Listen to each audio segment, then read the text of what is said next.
You probably think that you know what the flamethrower would do to a human body. You might also think that you can imagine what it was like to be a flamethrower operator. But that's now going to be shattered by what this weapon actually did to both the Americans and Japanese on Iwo Jima, when you realize it was much worse than you could ever even imagine. On the morning of February 19th, 1945, 3 United States Marine divisions began their landing on Iwo Jima, another stop in their island-hopping campaign. However, this one is going to be completely different than any place they fought before, and the first where the American casualties exceeded those of the Japanese. Lieutenant General Tadamichi Kuribayashi was in charge of Iwo Jima defense, and he created such a system that the only American weapon that could effectively destroy it was the flamethrower. So, before you hear what happened when the battle spiraled out of control and the flamethrower became the central and the deadliest weapon, you first have to understand these defensive positions, because they weren't just tunnels and bunkers. Iwo Jima is a small volcanic island where some 21,000 Japanese soldiers were ordered to make their final stand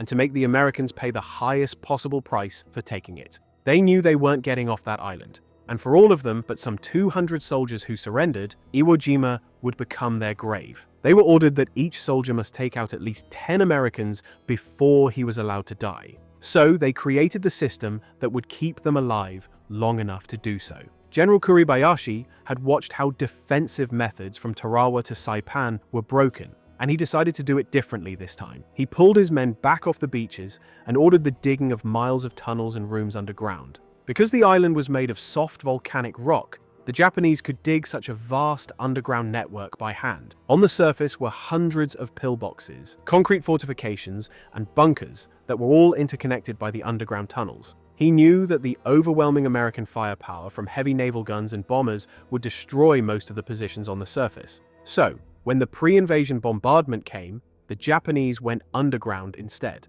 All their guns and equipment were dug in deep and waited for the American bombardment to pass before coming back up. But this is what all other documentaries gloss over, like the Japanese just waited it out in their comfortable tunnels. Well, it wasn't like that. The pre-invasion bombardment lasted for 70 days, during which the Americans dropped some 5,800 tons of bombs. They were sitting inside tunnels literally dug into a volcano, breathing sulfur fumes in 100-degree heat, while getting bombed for over 2 months. Calling that waiting it out is demeaning to what they suffered, and frankly, it was only about to get started. The island looked burned to the ground from outside, and the Americans even stopped the bombardment sooner than planned. As they put it, it looked like every living thing on the island was already killed by the bombardment, but that was far from the truth. Most of the Japanese positions were still standing, and the real hell for everyone on that island was now about to start as the first wave of US Marines hit the beaches. But hold on to that for a second. About a year before the Battle of Iwo Jima, the American Chemical Warfare Service published a very strange research in an article called Mercy Killer. It pretty much told the public that death by the flamethrower might as well be quick and nearly painless. It was described that soldiers found dead in their pillboxes hit by the flamethrower were barely marked, with almost intact skin, looking like the soldier didn't feel any pain before he died. This led to an experiment to determine how the flamethrower actually kills, and there are a few more ways than the obvious one of getting directly hit by the fire stream. It was carbon monoxide poisoning, lack of oxygen, and breathing in superheated air and vaporized gasoline. And if you wonder how they came to those conclusions, well, they built mock pillboxes, put pigs and rabbits inside, and then, tested out the flamethrower. You're now going to hear what that actually looked like on Iwo Jima. The Japanese waited and held their fire until a few more waves of Marines landed and the beach got packed with men and equipment. After about 1 hour, Kuribayashi gave the order to his artillery and machine guns to open fire, and the battle began. Marines were getting obliterated on the beaches, lying there with no cover and with their vehicles stuck in volcanic ash. They sustained horrific casualties. But over the course of the day, they managed to push some distance inland, where they learned the full extent of what they were dealing with. The pillboxes couldn't be taken out the conventional way by shooting them with tanks or throwing grenades inside. The first thing was that most of the time, pillboxes weren't even visible and covered by dirt that the bombardment threw up.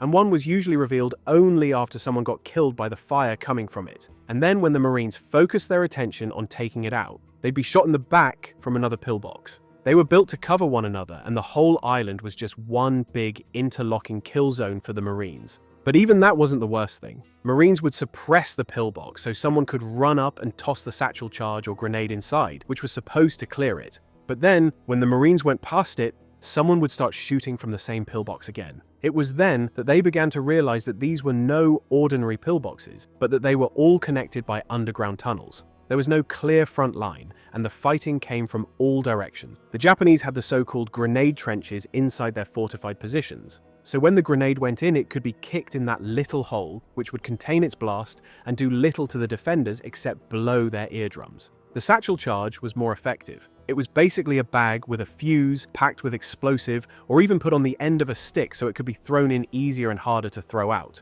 It had much more explosive power than the hand grenade, but the pillboxes were also built with the walls zigzagging at 90 degrees inside. So the blast would kill 2 or 3 soldiers in the fighting position, while the rest, just around the corner, were still alive and could quickly continue firing. Even if everyone inside was killed, the pillbox was connected with the rest of the system, so someone could still come there again and shoot the Marines in the back. What Marines needed was something that would seal the position once and for all. It became so bad that in the first days of fighting, poison gas was proposed to be used to kill the garrison underground, but President Roosevelt didn't approve it. So, they took what they already had and what already worked against stubborn defensive positions that couldn't be destroyed by any other means. The flamethrower, the burning stream of thickened fuel, would drip inside through the firing slits. It would splash off the interior walls and run around the corners. It would do horrific things to anyone hit by it. However, it would do much more, and it didn't even need to hit a soldier to kill him. Soldiers killed this way were the ones that made people believe the flamethrower was the mercy killer. They look untouched from the outside, but from the inside, the effects were horrible. Marines also worked out the tactic called wet burst, where they'd spray fuel without igniting it and soak the target with it. Then they'd wait a moment for it to drip inside a cave or pillbox, and then they'd fire the burst to ignite everything at once. This way, the fuel would explode inside and cause an even more horrific effect. And anyone who had seen what someone looks like after the flamethrower attack would know without a doubt that the mercy killer research was entirely false. I've exposed myself to some shocking things I found on the internet while doing the research for this video. So, if you really want to see that, you can find it yourself. But my honest advice is that you do not. Anyway, this way the pillbox that got hit by the flamethrower couldn't be immediately reoccupied, and the Marines had enough time to approach and seal it with explosives. This is what became known as the blowtorch and corkscrew tactic, meaning the flame first and then the explosive to fully seal the entrance. So, if anyone was still alive inside, if the tunnel didn't lead to the next position, he would remain there forever. And this happened to the majority of those 21,000 Japanese soldiers on Iwo. Americans had already used flamethrowers against the Japanese fortifications earlier in the war, like on Guadalcanal. The M1A1 flamethrower started using thickened fuel that became known as napalm, which had longer reach and burned hotter than gasoline. But the ignition system was a problem. So, by the time of Iwo Jima, an improved model was in service, the M2-2. It had 2 fuel tanks holding some 4 gallons of thickened gasoline, while a third smaller tank in between had nitrogen gas under high pressure that pushed the fuel out.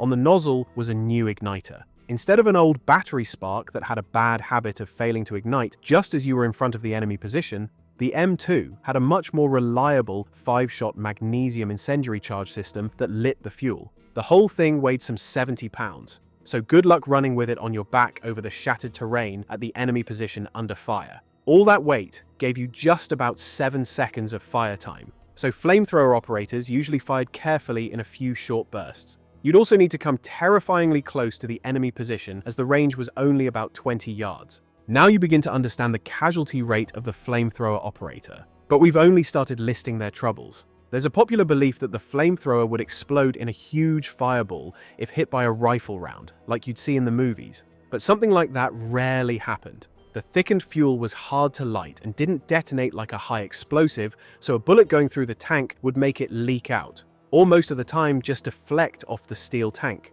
But the pressurized tank was different. It held nitrogen under very high pressure, so if penetrated, it could burst with enough force to kill a man. The Japanese quickly learned which weapon was the most dangerous to them, the one with the unmistakably recognizable big green backpack. So, whenever a flamethrower operator was spotted, the whole front focused on him, as they knew really well what would happen if they let him come close. And when by some miracle he did come close to the firing range, he still had to fire the big and loud stream that revealed his position to everyone on the battlefield. If he didn't take out the pillbox with those 7 seconds of fire he had, the operator would be left only with the 1911 pistol sidearm to fight the angry Japanese soldiers he just tried to burn alive. And you'd agree that they were understandably furious. So, falling alive into enemy hands as a flamethrower operator is definitely something that you'd avoid at all costs. And if everything somehow went right for the flamethrower operator, and he was one of the few to actually survive the war, he was left with quite the memories.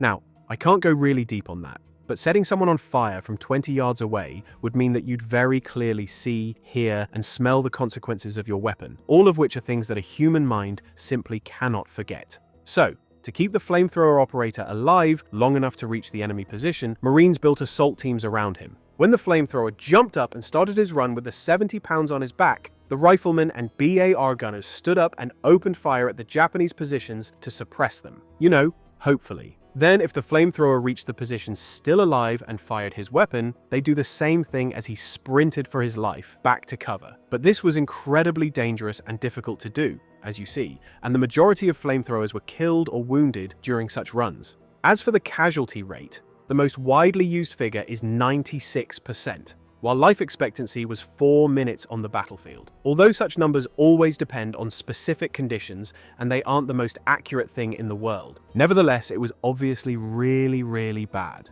Trained flamethrowers were almost all killed early in the battle, and whoever could be made to carry one was stepping in as a replacement. No video about the flamethrowers on Iwo Jima would be complete without mentioning Herschel Woody Williams. 2 days after he landed on February 21st, American tanks couldn't open a lane for the infantry through a belt of Japanese pillboxes, and the advance stalled under heavy machine gun fire. Woody was the only flamethrower left in his company, and his commander asked him if he could do something about those pillboxes, and he said he'd take care of it. So, 4 riflemen opened covering fire, and Woody went forward. He burned the first pillbox and ran back with his empty flamethrower, then got a full one and went forward again, burning the next pillbox. He did this for a full 4 hours under heavy enemy fire. He knocked out 7 pillboxes that day, and even cut down a Japanese bayonet charge with his flamethrower. 2 of the 4 riflemen covering him were killed, while Woody was somehow the only one who came out of that action in one piece. He was awarded the Medal of Honor for his incredible action, and he died in 2022 at the age of 98.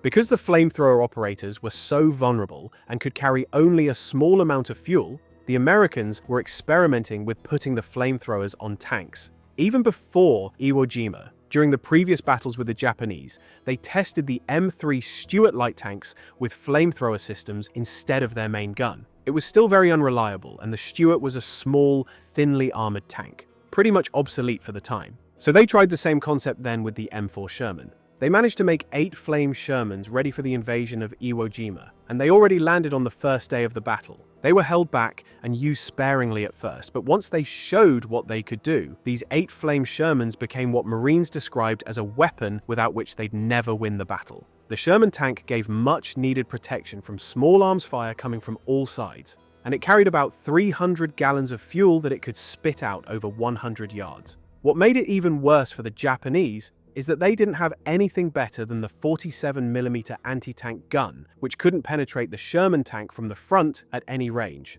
They didn't have any other anti-tank weapons, so they resorted to much darker, more desperate tactics to knock out Flame Shermans. They were the only American weapon that was effectively dismantling their defensive system for which they didn't have a solution. They were trying to ambush tanks with magnetic mines and satchel charges in those quote-unquote one-way missions, and one turret crew of a Flame Sherman was killed when a Japanese soldier detonated himself on their engine deck. But the Flame Shermans were protected by regular tanks and infantry, and they were indistinguishable from the outside until they fired, by which point it was usually too late. Flame Shermans fired 10,000 gallons of fuel every day during the battle. Flamethrowers both in the backpack and flame tank form were credited with an estimated 30% of the Japanese killed on Iwo. The whole thing would then move to Okinawa, where the flame tanks would fight on the largest scale in history.